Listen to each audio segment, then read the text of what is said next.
Bonjour à tous. Bonjour à tous, merci de votre participation. Je voulais attendre encore quelques petits instants que les derniers invités arrivent. On les accueillera à tour de rôle. Nous vous présentons aujourd'hui Microsoft 365. Tu es avec nous, Yvan? Oui, je suis là, Jérôme. Ok. Donc, on peut y aller. Ok. Je te laisse commencer? Ouais, alors attends, voilà. Alors, quelques petites infos avant de démarrer. Donc, la durée de la présentation est de 3/4 d'heure. On va essayer de s'y tenir. Fin à 9h45.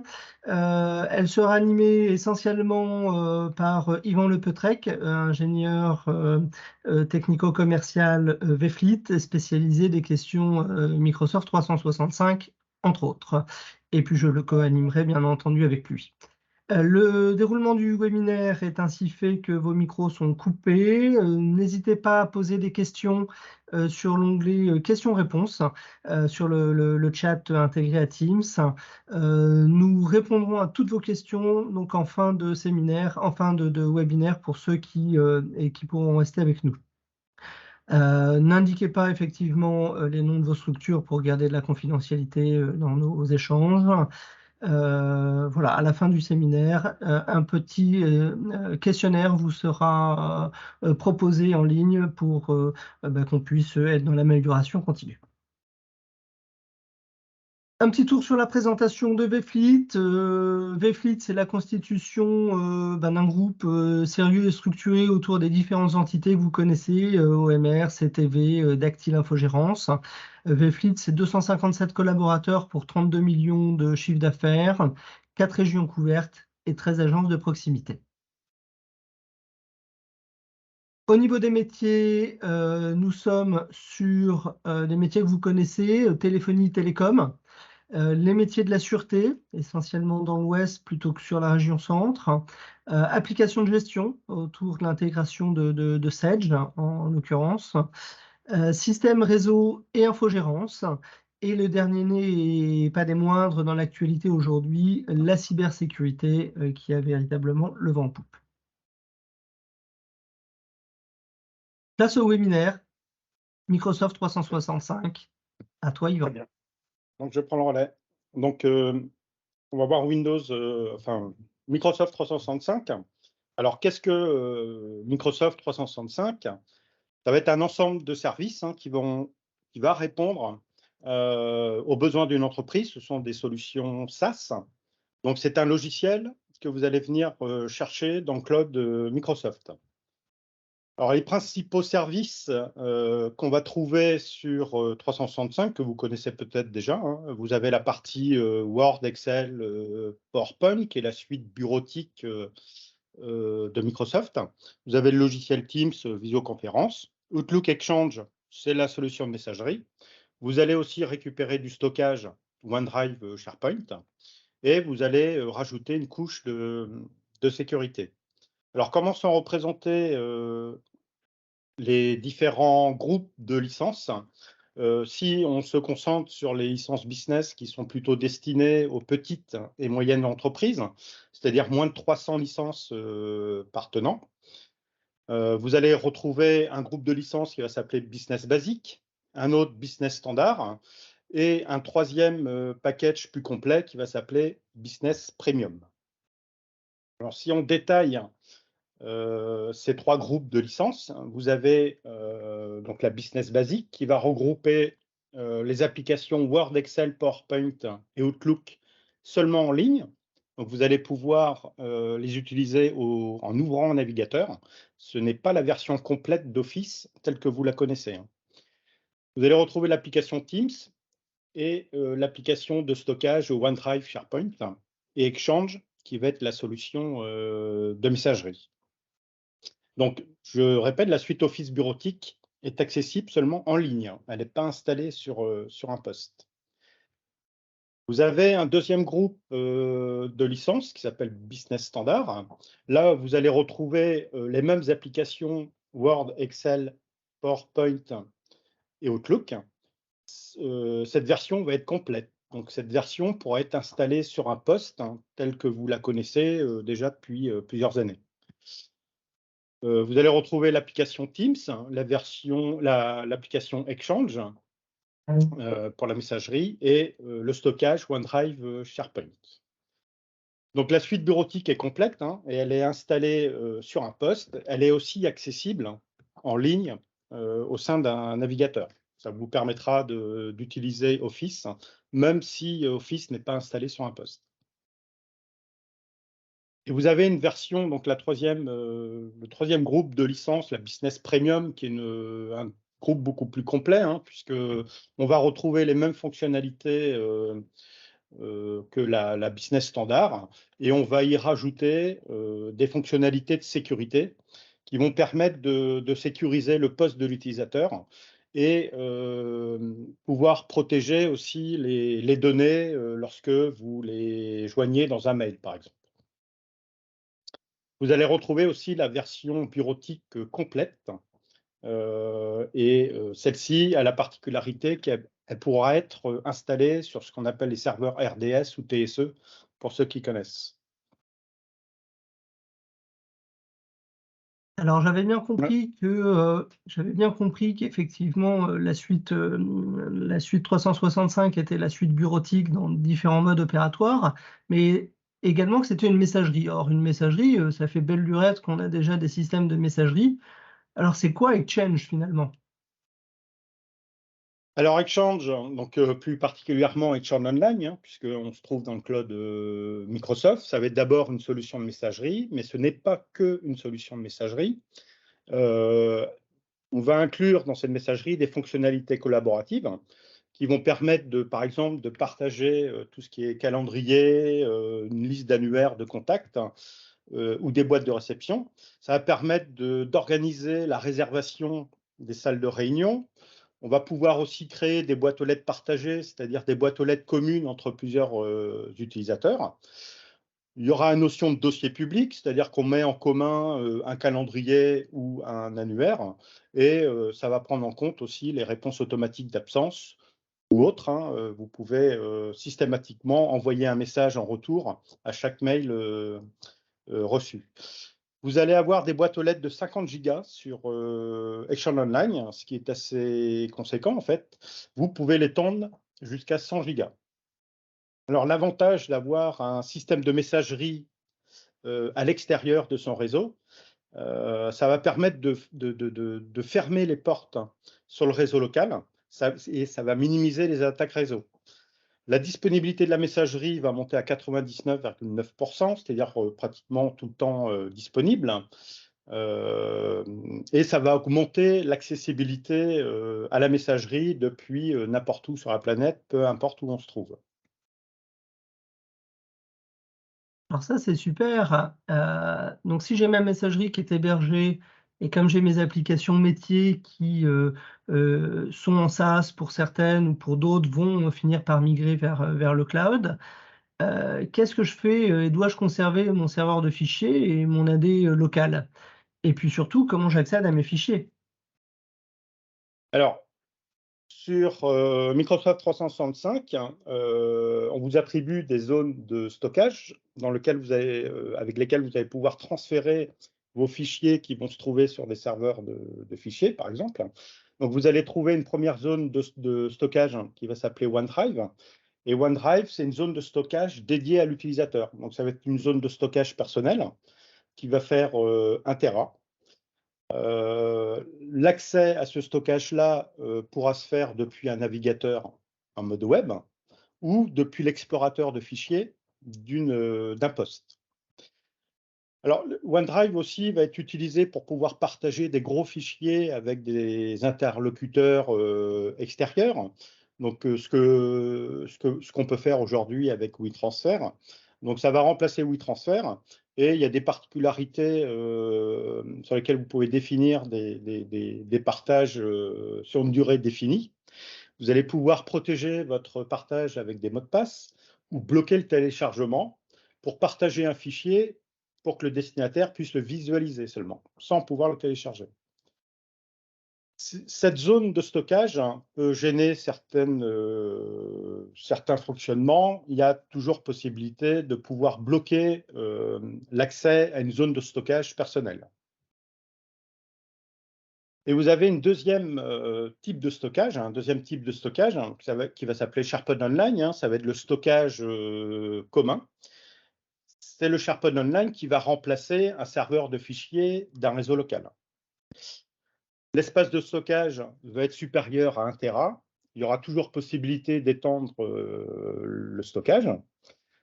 L'accès aux fichiers pourra toujours se faire en ligne au sein d'un navigateur en vous connectant sur votre portail 365 avec vos identifiants. Vous allez pouvoir accéder au SharePoint pour aller chercher vos fichiers bureautiques. L'accès à SharePoint pourra aussi se faire depuis l'explorateur de fichiers du poste de l'utilisateur, comme vous l'utilisez aujourd'hui via ce qu'on appelle un mappage réseau. Vous allez pouvoir aussi gérer les droits d'accès, comme sur un serveur de fichiers. Et SharePoint va pouvoir aussi gérer le versionning des fichiers. C'est-à-dire qu'à chaque modification de fichier que vous allez faire, il va conserver l'ancienne version. Ça vous permettra de remonter à des versions ultérieures de votre fichier. Ça va permettre aussi la coédition, c'est-à-dire que vous allez pouvoir saisir simultanément à plusieurs utilisateurs, de pouvoir saisir dans un fichier Excel à plusieurs sans problème de versionning. Donc, c'est la coédition. Alors, faudra faire attention au niveau des fichiers avec macro. Ce sont pas, si vous avez des macros dans les fichiers Word et aux fichiers Excel, ce n'est pas forcément compatible avec ce type de fichier. Donc, il sera important de faire des tests avant de migrer ce type de fichier vers SharePoint Online. Alors, comment on accède au stockage OneDrive et au stockage SharePoint à partir d'un explorateur de fichiers? Donc ici, vous avez si vous ouvrez votre explorateur de fichiers, vous avez le disque C, tel qu'on le connaît depuis des années. Et en dessous, vous pouvez trouver aussi des mappages réseau qui vous pointent sur les partages du serveur de fichiers. Et ici, vous avez les zones OneDrive et SharePoint. Donc la zone OneDrive, j'accède à mon profil, à mon stockage personnel. Et la zone SharePoint, j'accède au stockage commun. On va se retrouver avec une colonne supplémentaire, une colonne statut, et chaque dossier va être représenté par un statut. Si on a un petit nuage, ça veut dire que le dossier se trouve dans le cloud Microsoft. Ça veut dire aussi que si vous n'avez pas de connexion Internet, vous n'accédez pas au fichier. Donc l'accès au stockage Microsoft 365 peut se faire très simplement à partir d'un explorateur de fichiers. Ça veut dire qu'un utilisateur n'est pas perturbé par l'utilisation d'un stockage sur Microsoft 365.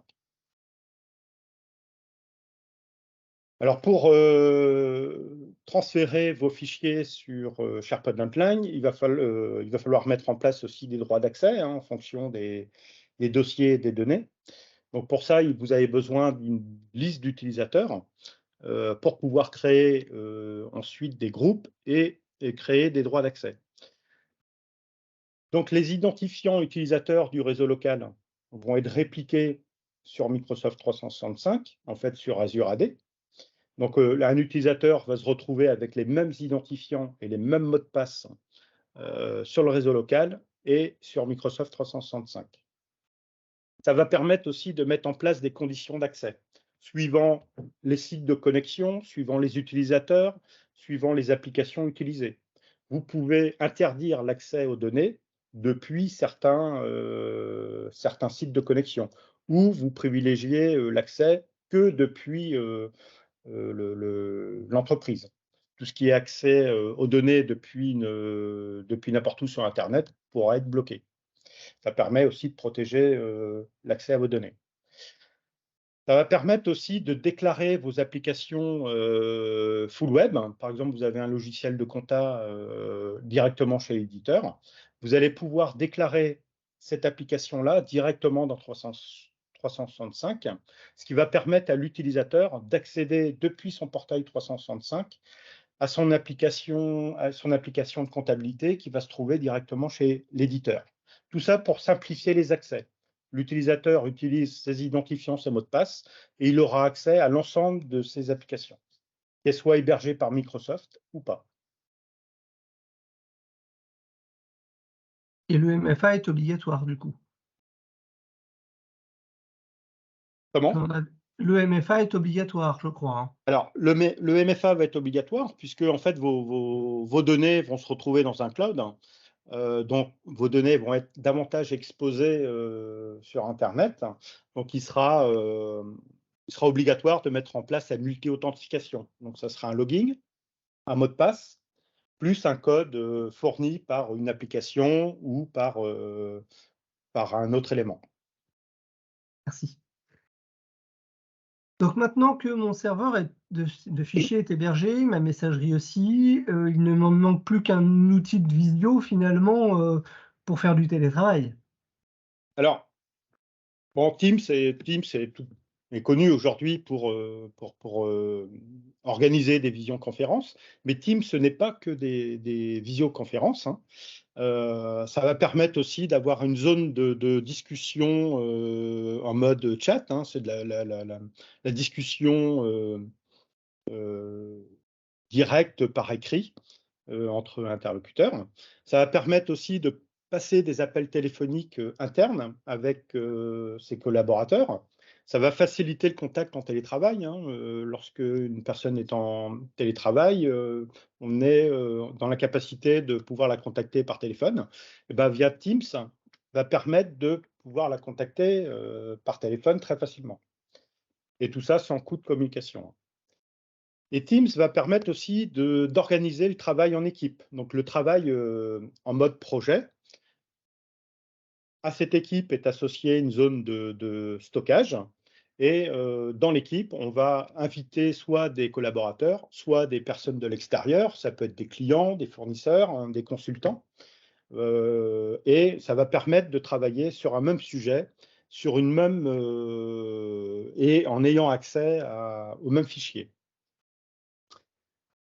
Alors, au niveau de Teams, bientôt les licences Teams vont être vendues séparément, hein, des packages de licences basiques, standard, premium, suite à une demande de la Commission européenne, puisque la Commission européenne estime que Microsoft a un monopole dans les outils de visioconférence avec Teams.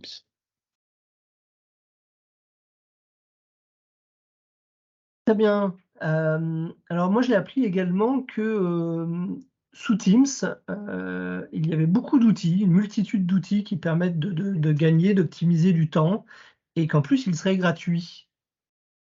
Alors, en plus des applications connues qu'on va trouver sur Microsoft 365, il y a toute une palette d'applications très, très sympas qu'on peut trouver sur Microsoft 365.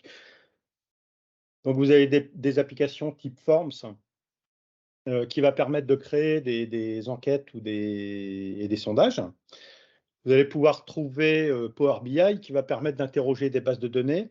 Alors, si vous voulez aller plus loin avec Power BI, pour avoir une version complète, il faudra souscrire à une licence.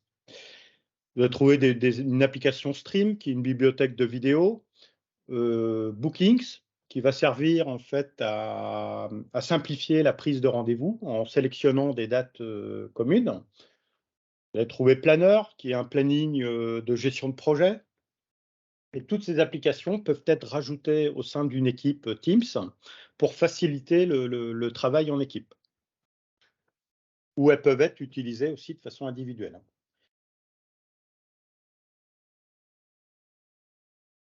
Oh là là, tout hébergé, ça me fait un peu peur quand même parce que si je n'ai plus d'internet, je n'ai plus d'accès à mes outils, comment m'assurer de toujours avoir accès à mes données? Alors, lorsque vous commencez à transférer vos données vers Microsoft 365, hein, il y a un certain nombre de prérequis à respecter.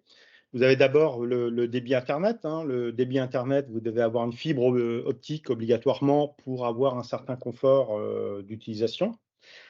Il sera peut-être aussi utile de doubler le lien Internet. Si vous avez des données importantes sur Microsoft 365, si vous perdez votre connexion Internet, vous perdez l'accès à vos données.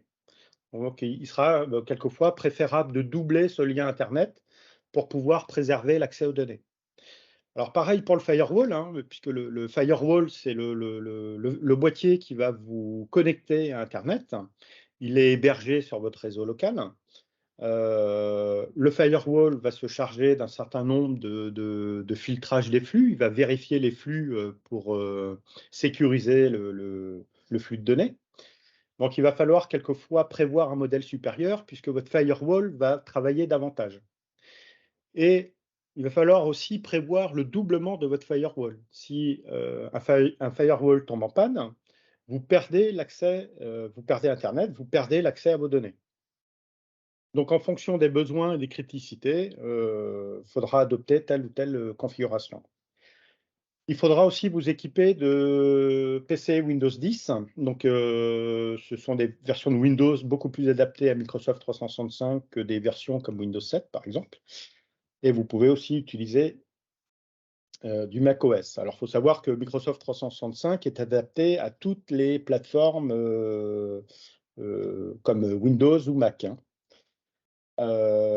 Et la multi-authentification va être obligatoire. Comme vos données, vous les transférez sur Internet, dans le cloud Microsoft, ils seront plus exposés à Internet. Donc, il va falloir complexifier l'identification sur le réseau Microsoft. Donc, pour ça, vous allez utiliser un login, un mot de passe, et il va falloir en plus utiliser soit un smartphone pour pouvoir générer un code d'authentification supplémentaire, ou une clé FIDO. Une clé FIDO, c'est une sorte de clé USB, une clé USB de sécurité. Il va vous permettre de vous identifier en plus de votre mot de passe. Oui, donc il y a quand même quelques prérequis assez sérieux. Mais puisque tout est hébergé chez Microsoft, plus besoin de sécurité au niveau local, plus besoin de se préoccuper des sauvegardes. C'est bien le cas. Alors, c'est pas parce que vous transférez toutes vos données chez Microsoft qu'il va falloir laisser tomber la sécurité de vos stations. Donc, la configuration de vos stations va être importante et la sécurisation de votre station va être aussi importante. Donc, pour ça, dans la licence complète Business Premium, on va trouver une couche de sécurité. Ça va permettre de sécuriser les postes, d'inventorier les postes. Ça va permettre de faire un état des lieux des applications installées aussi sur les postes. Et cette application-là va effectuer un scan de sécurité de chaque station utilisateur. Il va faire un certain nombre de remontées et de recommandations qu'il va falloir appliquer sur les stations pour réduire la surface d'attaque de la station. Donc, c'est une fonctionnalité quand même intéressante qui va permettre de simplifier l'administration des stations. En plus de ça, on va se retrouver avec ce qu'on appelle un MDM, l'application Intune, hein, qui va être une console qui va permettre de centraliser l'administration des postes.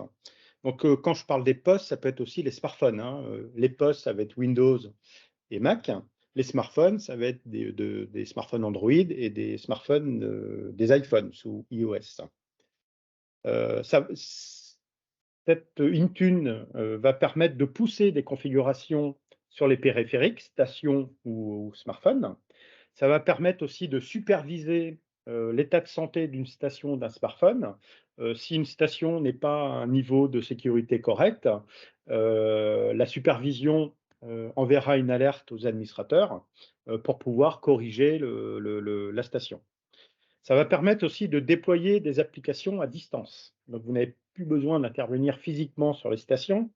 À partir de Intune, vous allez pouvoir lister toutes les applications et les pousser vers les postes pour installation. Ça va permettre aussi de gérer les mises à jour Windows telles qu'on les connaît, les mises à jour de sécurité, Windows Update. Alors au niveau des gestion des smartphones, via Intune, vous allez pouvoir appliquer des configurations plus ou moins restrictives sur les smartphones.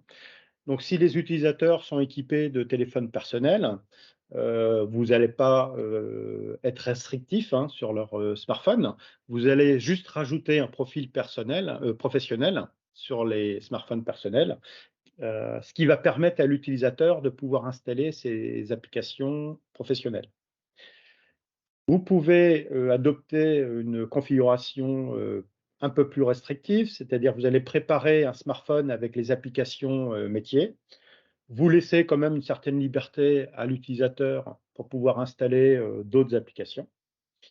Ou vous décidez d'adopter un profil, professionnel restrictif sur les smartphones, c'est-à-dire que l'utilisateur ne pourra, utiliser que les applications installées, sur son smartphone. Il ne pourra pas en installer d'autres. Donc toutes les applications, peuvent être déployées à distance, hein, que ça soit, sur un smartphone ou une station. Alors l'avantage aussi, c'est qu'en cas de perte ou de vol du smartphone, vous allez pouvoir, supprimer les données sur le smartphone, pour, plus de sécurité et être sûr que n'importe qui n'accède pas à vos données. Alors en ce qui concerne les sauvegardes, alors on a beaucoup de questions là-dessus, hein. Il faut savoir que Microsoft vous confie la responsabilité de vos données. Donc ça veut dire que Microsoft n'est jamais, responsable, hein, si vous avez une perte de données sur le cloud Microsoft 365. Donc il sera important d'avoir une copie de vos données hébergées chez Microsoft. Alors pour ça, vous avez plusieurs, solutions comme Vim pour 365, qui est une solution de sauvegarde qui va rapatrier en fait, tout ce qui est boîte aux lettres, stockage Teams, stockage, OneDrive et SharePoint vers, du stockage local, où on peut aussi organiser, la sauvegarde des données, sur Microsoft 365 vers notre cloud, vFleet. Vous avez aussi d'autres applications comme Active Backup for 365. Suivant les modèles de NAS Synology, vous allez pouvoir trouver cette application-là pour organiser la sauvegarde de vos données, dans le cloud Microsoft vers ce NAS Synology.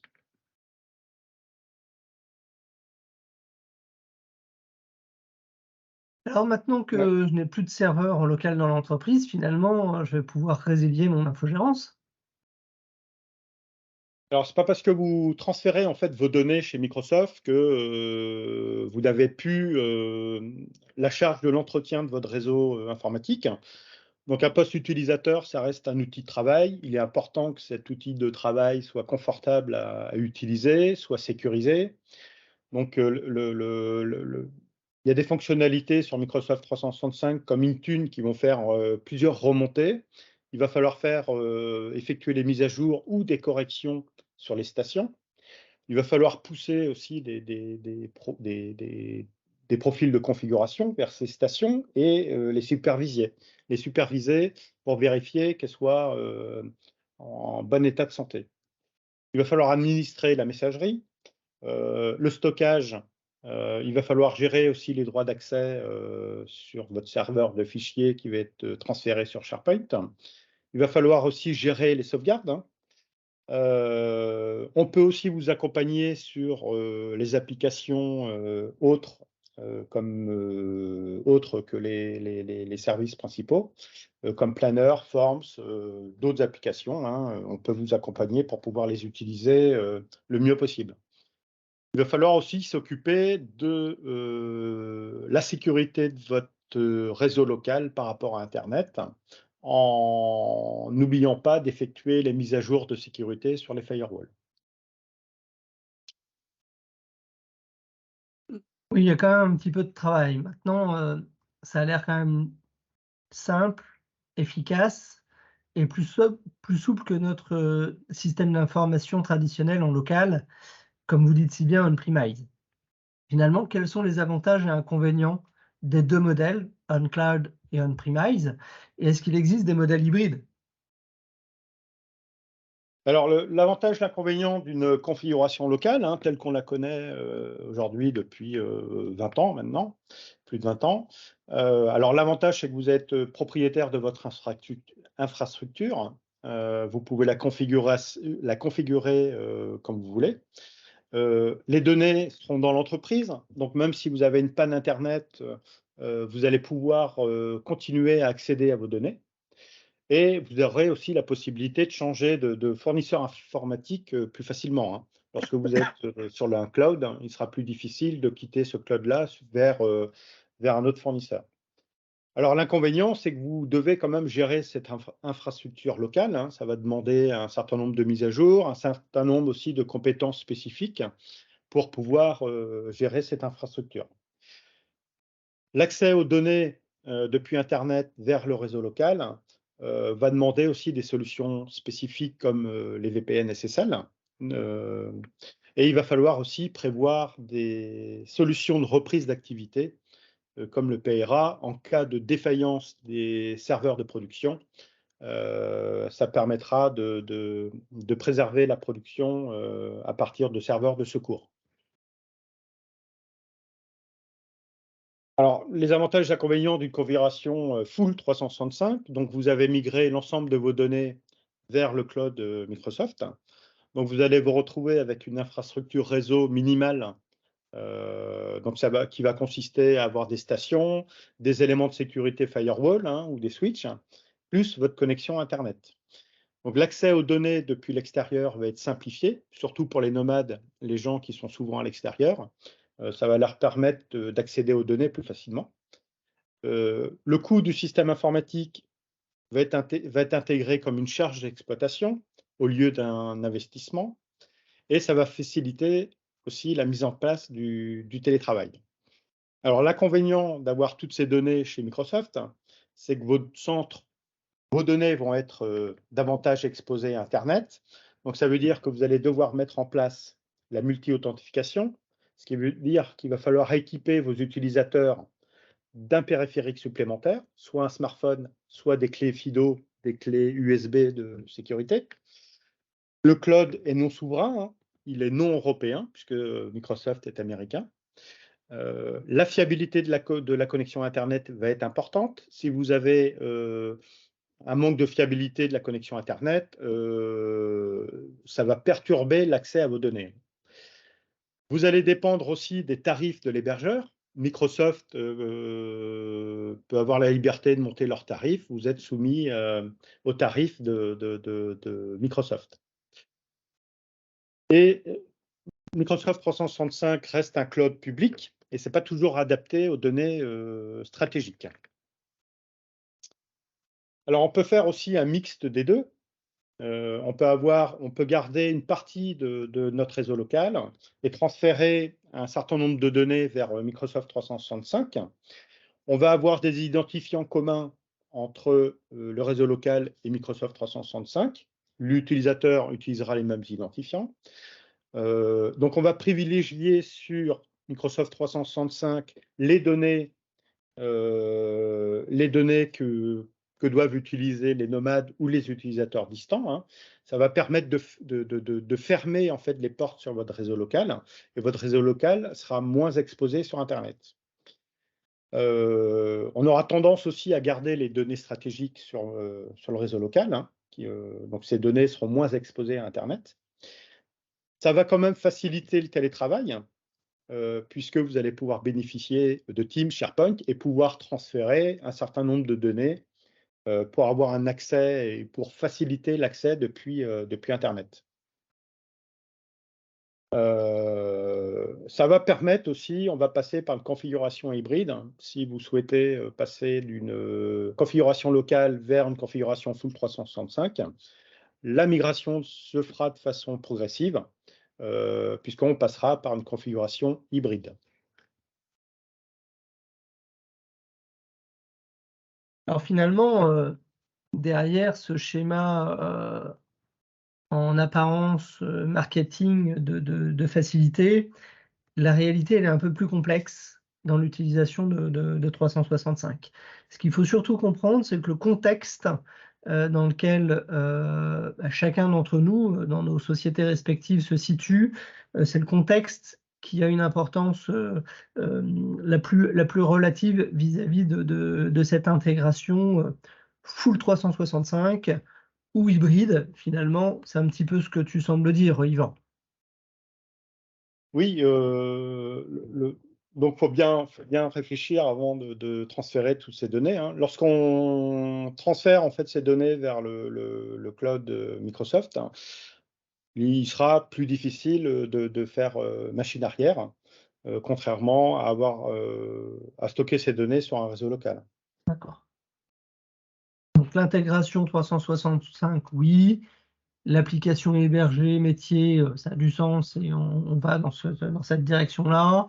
La conservation de l'AD et du serveur de fichiers local a encore pas mal d'avenir devant elle. Oui, même si le Microsoft 365 en fait peut apporter une facilité d'accès, hein, aux données depuis Internet, hein. Donc ça, c'est quand même important, puisque si vous avez beaucoup d'utilisateurs distants ou beaucoup de nomades, hein, qui se déplacent, hein, Microsoft 365 quand même va faciliter l'accès à toutes ces données. Donc ça facilite en fait le quotidien des utilisateurs distants. Bien, très bien. Voilà.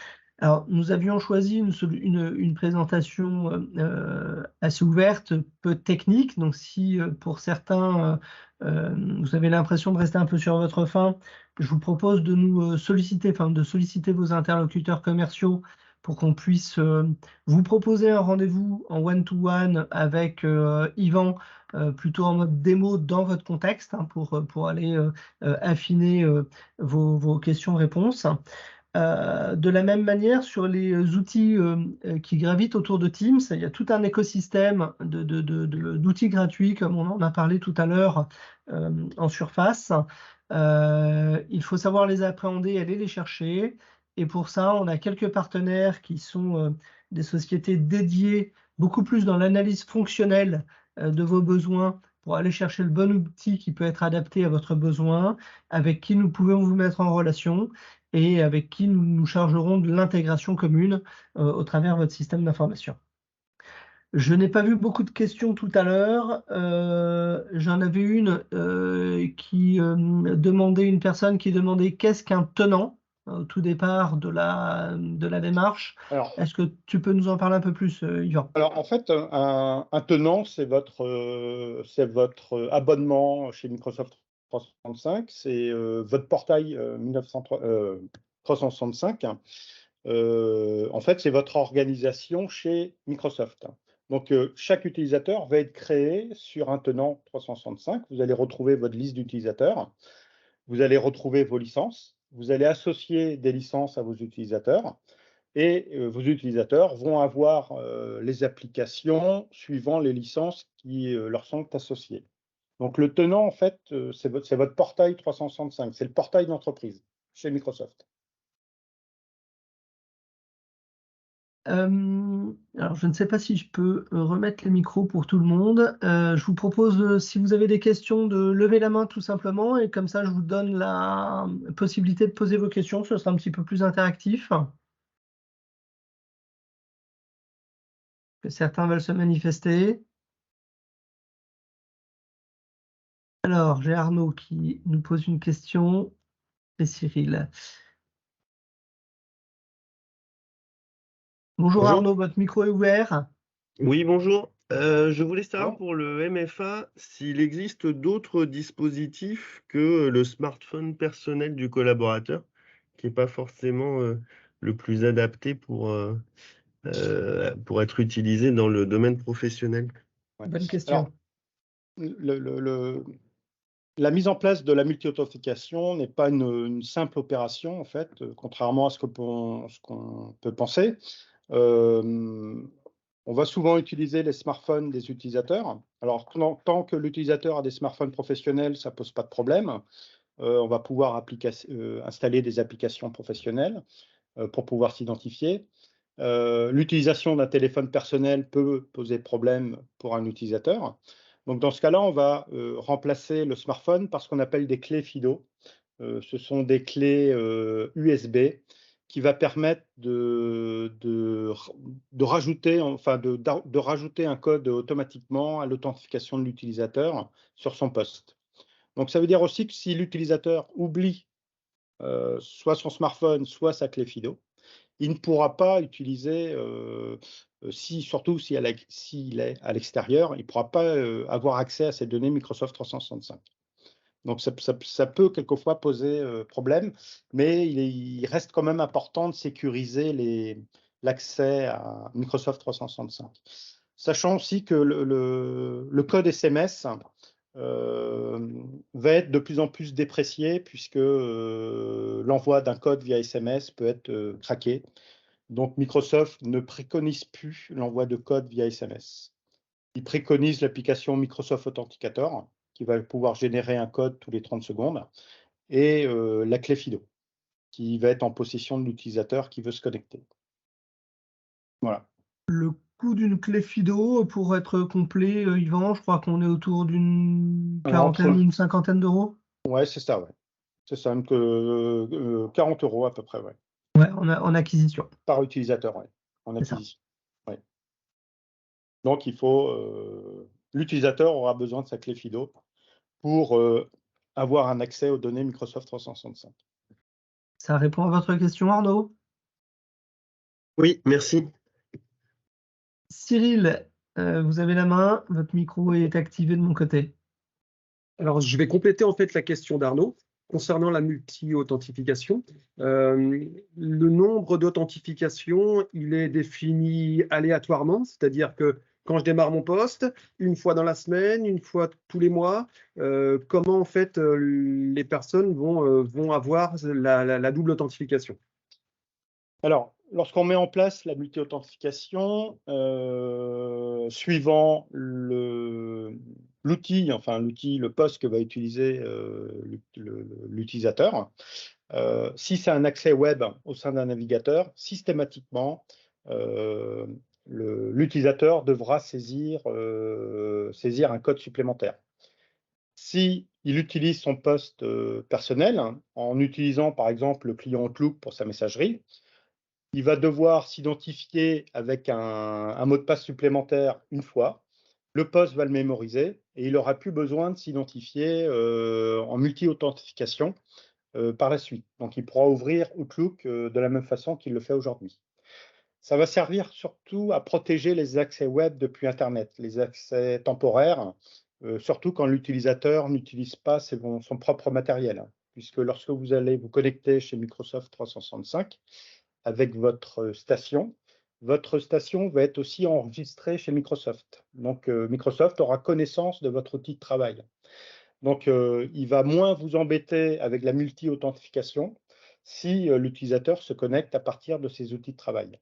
Si par contre, il se connecte depuis n'importe où à travers Internet, systématiquement, Microsoft va lui demander un code supplémentaire.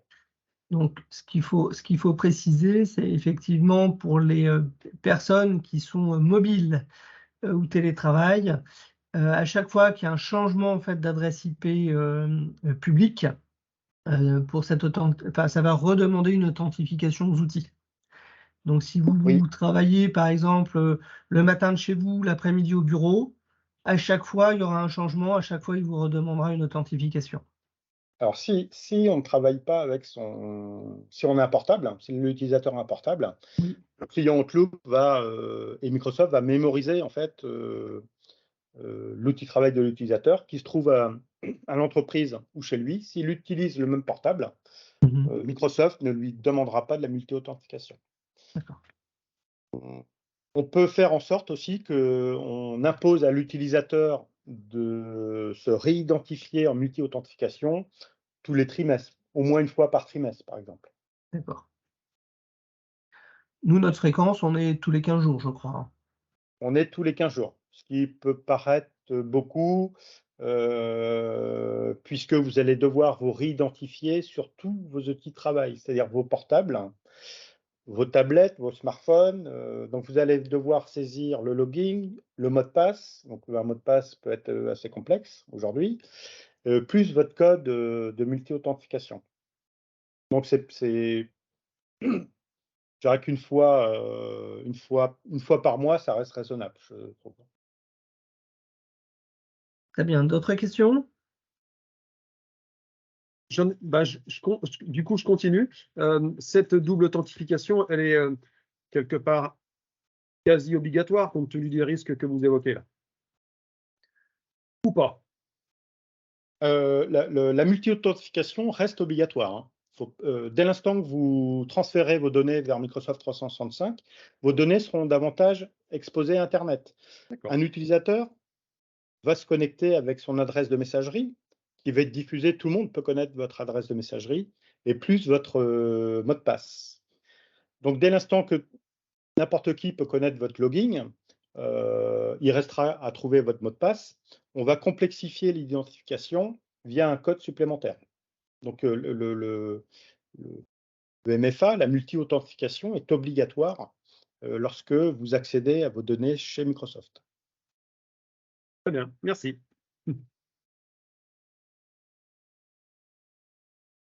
D'autres questions? Est-ce que c'est complet pour tout le monde? Tu peux peut-être te mettre sur le prochain slide. Ah, j'ai encore quelques réponses. Je te laisse te mettre sur l'autre slide, Yvan. Oui, Arnaud, vous aviez une question? Et puis, Oui.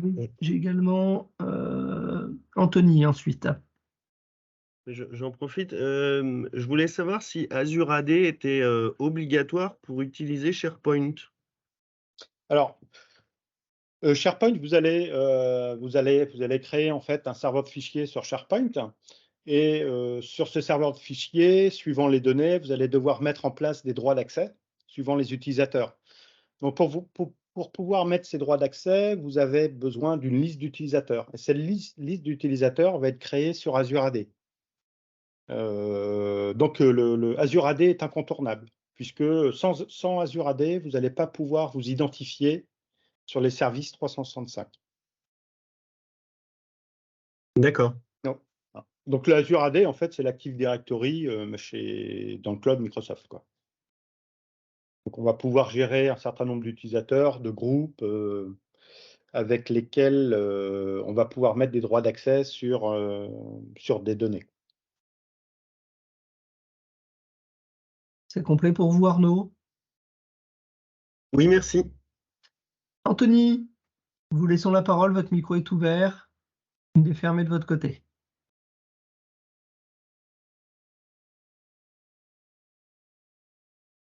Anthony nous entend? Oui. Oui. Bonjour, Anthony. Bonjour. Je reviens sur le MFA.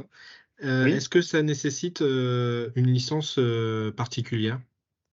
Alors, ça ne nécessite pas de licence particulière. Avec les packages de licence business, vous pouvez bénéficier du MFA. La mise en place du MFA peut être différente suivant les licences, mais le MFA peut être activé pour tous les utilisateurs et conseillé par Microsoft par défaut.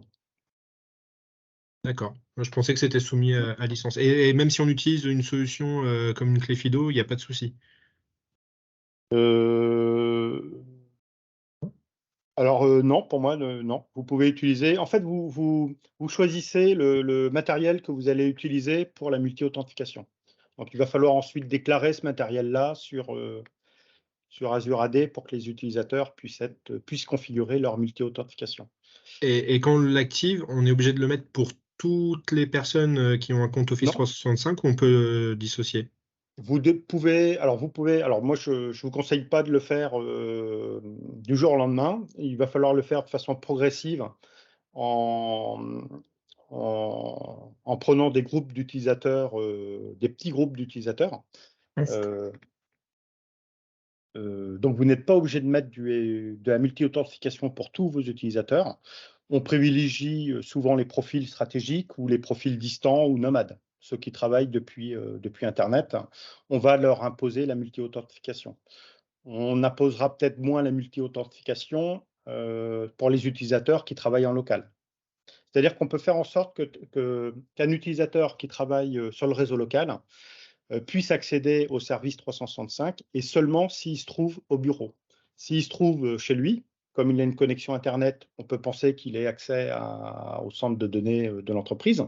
On peut faire en sorte que les données soient accessibles ou un certain nombre de données ne soient accessibles que depuis l'entreprise et pas depuis n'importe où sur Internet. On va pouvoir mettre des conditions d'accès en fait, pour pouvoir protéger l'accès aux données, même pour les utilisateurs qui ne sont pas sous multi-authentification. D'accord, très bien. Hein. Merci. Est-ce que ça répond à votre question? Oui? Oui, c'est parfait. Merci. Très bien. D'autres questions?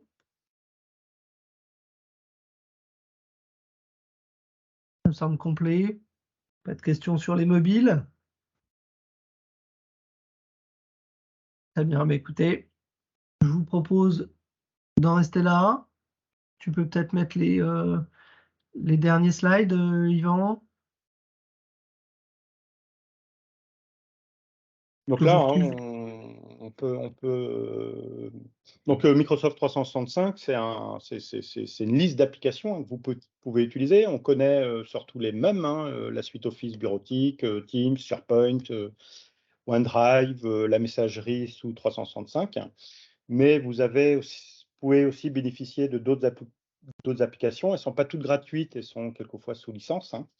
Vous pouvez développer un ERP avec Dynamics 365. Donc là, il faut avoir quand même certaines connaissances Métier sur ce et produit-là. fonctionnel. Ouais.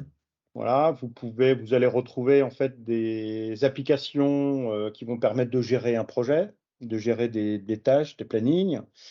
Vous allez pouvoir aussi créer des réseaux sociaux d'entreprise.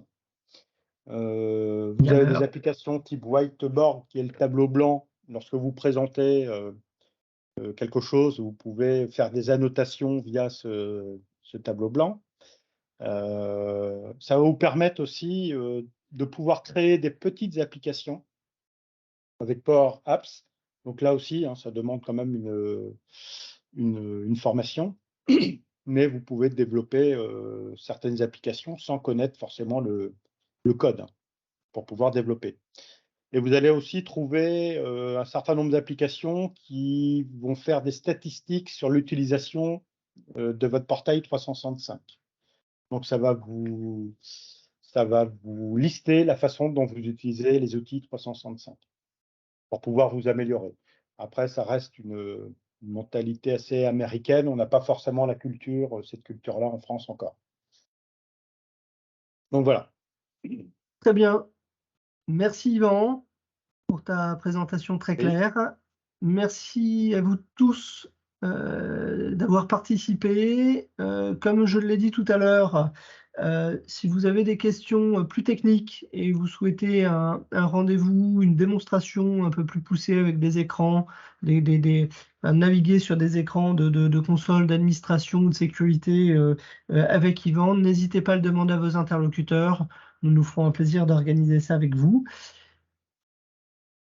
Je vous souhaite une bonne journée. Juste une précision, l'enregistrement de cette présentation sera diffusé, sera disponible sur notre site internet. Donc si vous voulez pouvoir revenir dessus, n'hésitez pas à vous connecter ou à nous le demander tout simplement. Je vous souhaite une très bonne journée à tous. Merci de votre présence et à très bientôt.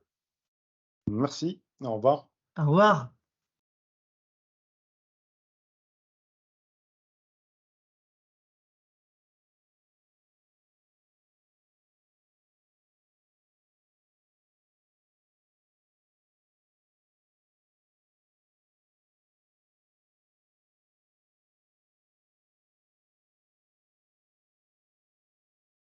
Jérôme, Oui, le lien, du coup, le lien sur le site sera disponible sous quel délai? je ne sais pas. Le temps qu'il y a un montage de fait, j'imagine, de couper le début et puis. Ouais, j'avoue que je ne sais pas. Attends. Hop. Et qui s'en occupe de... Je supprimais tout le monde de la réunion. Pour moi, c'est Karine qui s'en occupe. D'accord. D'accord, Je- ok. je- Non, mais c'était pour savoir, mais je sais qu'en général, c'est assez rapidement derrière. J'ai 2 personnes qui m'ont sollicité pour avoir justement le lien YouTube. Là, donc, J'avoue, j'ai vu qu'on était enregistré tout à l'heure, mais j'avoue que je ne sais pas où ça l'enregistre.